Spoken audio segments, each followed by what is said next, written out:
Bismillahirrahmanirrahim. Alhamdulillahirabbil alamin. Allahumma shalli ala sayidina Muhammadin salatan taftahu biha futuhul arifin wa ilmil yaqin wa ainil yaqin wa haqqil yaqin wa ala alihi wa sahbihi wa barik wa sallim ajma'in. Amma ba'du, kelanjutan pembacaan kitab Nasihat Diniyah ala Al-Habib Abdullah bin Alwi Al-Haddad rahimallahu ta'ala wa nafa'allahu bihi min ulumihi wa ulumina fid darin amin ila angal anwa'u dzikir. Masih pembahasan zikir dan malam ini membahas tentang macam-macamnya zikir. Jadi setiap zikir itu ada macam-macam zikir, khasiatnya beda, khususiyahnya beda, pahalanya pun beda. Wa dzikru ala anwa'in katsiratin. Zikir itu macamnya banyak. Ini menurut Habib Abdullah bin Alwi Al-Haddad, likulli naw'in minha fadlun wa thawabun 'azimun. Setiap zikir itu ada keutamaannya sendiri, ada pahalanya sendiri, ada keagungannya sendiri. Wa fihi fawaidun wa manafiun jammatun. Di dalamnya itu setiap zikir yang berbeda-beda itu ada faedah-faedah. Jadi zikir ini faedahnya ini, zikir ini faedahnya ini, manfaatnya pun beda-beda. Yang satu ada manfaat untuk ini, untuk itu dan lain sebagainya. Walahu samaratun, dan juga ada buahnya. Setiap zikir itu punya buah. Dan buahnya beda-beda. Wa atharun syarifatun, juga ada bekas. Setiap zikir itu pasti akan membekas. Bekasnya seperti kelakuan tanpa baik, kelakuannya tambah baik, males maksiat. Biasanya kalau maksiat cakang, ya, ada di depan, selalu terdepan kalau maksiat. Tapi karena pernah berzikir, ada zikir yang ta'athar, yang membekas di dalamnya, akhirnya males untuk maksiat. Ada juga seperti itu. Famin anwa'i dzikri, termasuk banyak-banyak macamnya zikir, bal huwa asyrafuha wa afdaluha. Ini yang paling afdal dan yang paling mulia. Zikir yang paling mulia adalah kalimat la ilaha illallah. Sudah ada, saudara. Potos sama zikir ini sudah. Bahkan Nabi Allah Musa,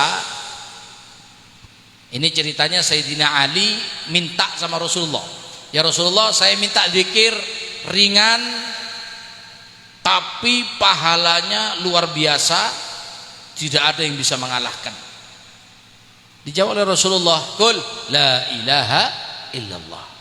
Kata Sayyidina Ali, wa kul yum, setiap hari. Kalau ini maksudnya yang power, yang punya apa nyaman aja, berbobot begitu. Maka diceritakan oleh Rasulullah tentang Nabi Allah Musa. Hadisnya panjang, kurang lebih bahasa Indonesianya begini, artinya begini. Nabi Allah Musa itu pernah minta sama Allah sebuah zikir yang pendek tapi berbobot, dan tidak ada yang bisa mengalahkan zikir tersebut. Maka dikasih oleh Allah, bacalah Musa la ilaha illallah. Ya Rabb, kata, tiap hari saya baca la ilaha illallah. Ini saya minta yang berbobot. Tidak ada yang lebih berbobot dari kalimat la ilaha illallah.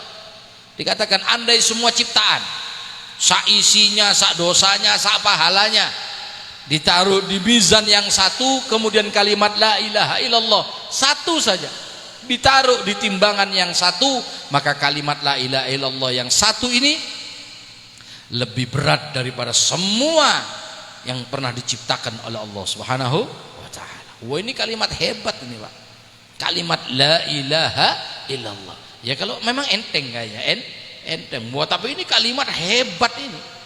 Nanti orang-orang yang sudah meninggal, yang masuk berkubur, mereka sangat bersyukur karena pernah mengucapkan kalimat la ilaha illallah. Penyesalan orang-orang yang tidak pernah mengucapkan la ilaha illallah adalah saat mereka sudah meninggal, mereka sudah masuk kubur, mereka disiksa, mereka nyesel, kenapa saya tidak pernah mengucapkan kalimat la ilaha illallah. Lebih-lebih lagi tambah nyesel saat mereka di neraka melihat ada orang keluar dari neraka, mereka kaget, "Loh, kok bisa kamu keluar dari neraka?" Iya, karena di dalam hatinya ada kalimat la ilaha illallah. Satu kali tok.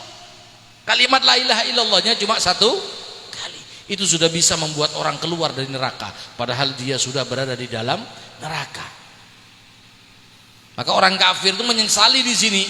Di sini dia sangat menyesal karena di dunia tidak pernah mengucapkan kalimat la ilaha illallah. Qala Rasulullah sallallahu alaihi wasallam, afdalu dzikri, dzikir yang paling afdal, paling utama, la ilaha illallah, wa afdalu du'a alhamdulillah. Wa qala alaihi salatu wassalam, afdalu ma qultu ana, yang paling utama yang pernah saya ucapkan, wa nabiyuna min qabli, dan semua nabi sebelum saya. Jadi semua nabi ini Islam, mau itu Nabi Isa, Nabi Musa, Nabi Ibrahim, Nabi Dzulkifli. Tidak ada nabi bawa agama Kristen, tidak ada. Nabi bawa agama Yahudi, tidak ada. Nabi bawa Hindu, tidak ada. Nabi bawa Buddha, tidak ada. Nabi itu bawanya Islam. Loh, kok banyak sekarang, Beb, agamanya diselewengkan oleh para kaisar dan para pendeta-pendeta yang menjual agamanya untuk dunia. Afdalu ma qultu ana wa nabiyyuna min qabli la ilaha illallah. Paling afdal, paling utama ucapanku dan ucapan nabi sebelumku adalah la ilaha illallah. Wa qala Rasulullah sallallahu alaihi wasallam yarwi anillah, ada hadis qudsi. Hadis qudsi itu dawuhnya Allah langsung kepada Rasulullah sallallahu alaihi wasallam. Kalau ayat Al-Qur'an dari Allah ke malaikat Jibril, baru turun ke Rasulullah. Allah Ta'ala dawuh kepada Rasulullah, la ilaha illallah hisni. Kalimat la ilaha illallah ini adalah perlindunganku. Man dakhala hisni, barang siapa yang masuk dalam perlindunganku, amana min adzabi, amina min adzabi, aman dari adabku. Kalimat la ilaha illallah, jangan dientengkan ada kalimat. Dawuhnya Kanjeng Nabi Muhammad sallallahu alaihi wasallam, jaddidu imanakum, perbaharui iman kamu, di-upgrade. Bahasa anak-anak semakin ya, bahasanya anak sekarang, diperbaharui, di-upgrade. Di apa? Reset, lain boleh. Hah? Iya. Di-upgrade, diperbaharui, ya, direset. Apa? Direset. Install, ya, diinstal ulang, ya. Imanakum, qalu, kata para sahabat, wa kaifa nujaddidu imanana, bagaimana kami bisa memperbaharui, gimana caranya memperbaharui iman kami? Qala, dawuhnya Kanjeng Nabi, akfiru min qauli la ilaha illallah, perbanyak baca kalimat la ilaha illallah. Tidak usah puluhan ribu, 100 satu hari itu sudah bagus. 100 saja, wah itu sudah bagus. Wa qala Rasulullah sallallahu alaihi wasallam, subhanallahi nisful mizan. Subhanallah itu bisa memenuhi setengah timbangan. Mizan nanti timbangan amal. Seperti apa Beb timbangan amal? Saya pernah baca di kitab Araisul Majalis. Ya, ini cerita Israiliyat, tapi tidak ada masalah ya. Ya udah haram, ya udah halal, ya udah masalah. Untuk apa namanya ya? Penetapan haji. Diriwayatkan dari Nabi Allah Daud. Nabi Allah Daud itu pernah minta sama Allah, ya Allah, saya ingin diperlihatkan mizan. Dikabulkan oleh Allah, dikasih mimpi tentang mizan. Seperti apa mizan itu? Timbangan, apa kayak timbangannya gula, apa kayak timbangannya emas, apa kayak timbangannya apa noh, saya cetok cetak cetek gitu yang panjang. Iya. apa? Pekolan ya. Apa timbangan nggak pekolan, apa timbangan kayak apa?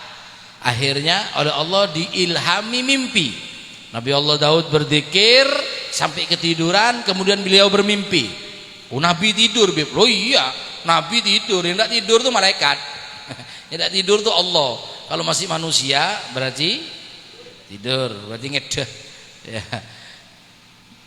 Dikasih lihat oleh Allah dalam mimpinya, ternyata mizan itu tingginya dari mahsyar, yakni dari tanah sampai ke langit, mentok langit tingginya, lebarnya sejauh kanan kirinya padang mahsyar. Lebarnya, paham sampean? Berapa lebarnya padang mahsyar? Wallah alam, saya juga tidak tahu. Soalnya belum nyampe juga saya. Sama, saya juga tidak tahu. Walhasil, andai ya kita bayangkan seperti timbangan emas mungkin. Andailah kita bayangkan ya kayak timbangan emas. Berarti separuhnya setengah mahsyar, separuhnya setengah mahsyar. Tingginya memenuhi 7 langit. Tingginya. Kok besar ya Beb? Ya besar, dosa kita kan banyak. Kalau timbangannya segini, ya kapan selesainya? Timbangannya besar. Lah itu setengah bisa dipenuhi dengan kalimat subhanallah wa bihamdi. Makanya kalau ada orang meninggal dibacai subhanallah wa bihamdi. Berapa kali? Mun tepak tukang tahlil secerek 3 kali cukup. 3 kali cukup. Minimal seharusnya 33.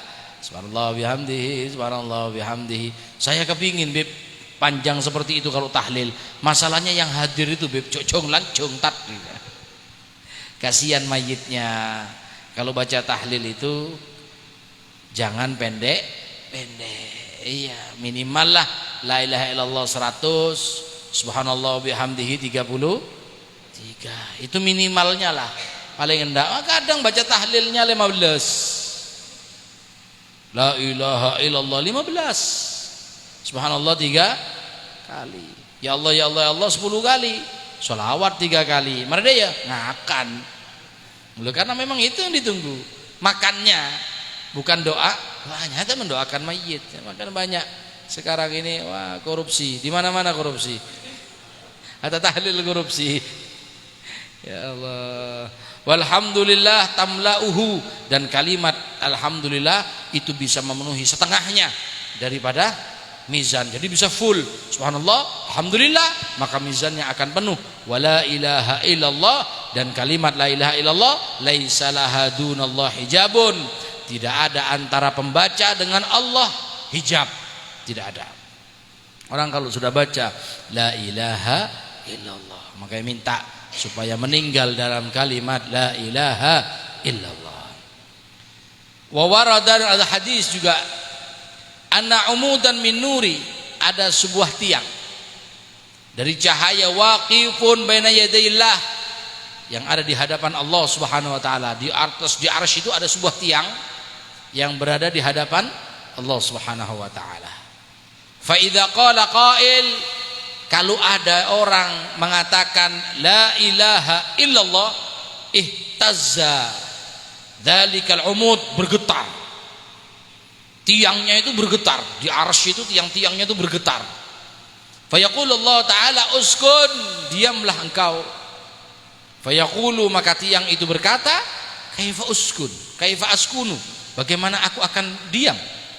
Walam taghfir liqailiha, sedangkan engkau belum mengampuni orang yang membaca kalimat la ilaha illallah. Hadal penting ya ikhwan.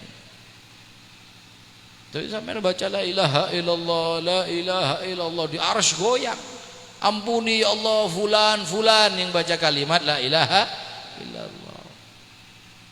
Fa yaqulu Allah taala, maka dawuh sapa Allah, qad ghafartu lahu, aku ampuni bagi yang baca kalimat itu.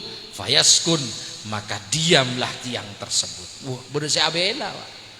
Kita kalau baca kalimat la ilaha illallah ada yang membela.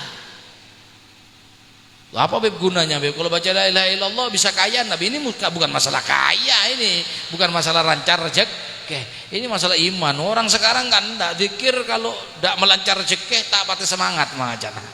Iya, kalau zikir yang bikin kaya sekiranya kalau baca zikir terus tuku habis 1 hari gitu ya. Oh cakang. Cakang. Abiri tangan kuburan saja. Pokok kaya. Warada aidan, ada hadis juga, innal abda, sesungguhnya seorang hamba idza qala, apabila dawuh hamba la ilaha illallah, lam tamur la ilaha illallah ala sayyi'atin fi sahifati illa mahatha. Barang siapa orang yang baca la ilaha illallah, tidaklah la ilaha illallah tersebut, kalimat tersebut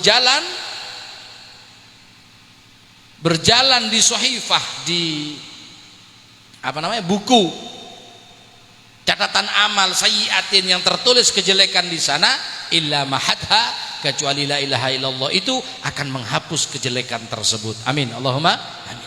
Hatta tajidu hasanatan, sehingga ditemukan dalam sahifah tersebut, buku amalan tersebut yang tadinya jelek dihapus oleh kalimat la ilaha illallah sehingga menjadi hasanatan, kebaikan. Fataskun ila jambiha, kemudian diam di situ kalimat la ilaha illallah. Jadi nanti sampean buka sahifah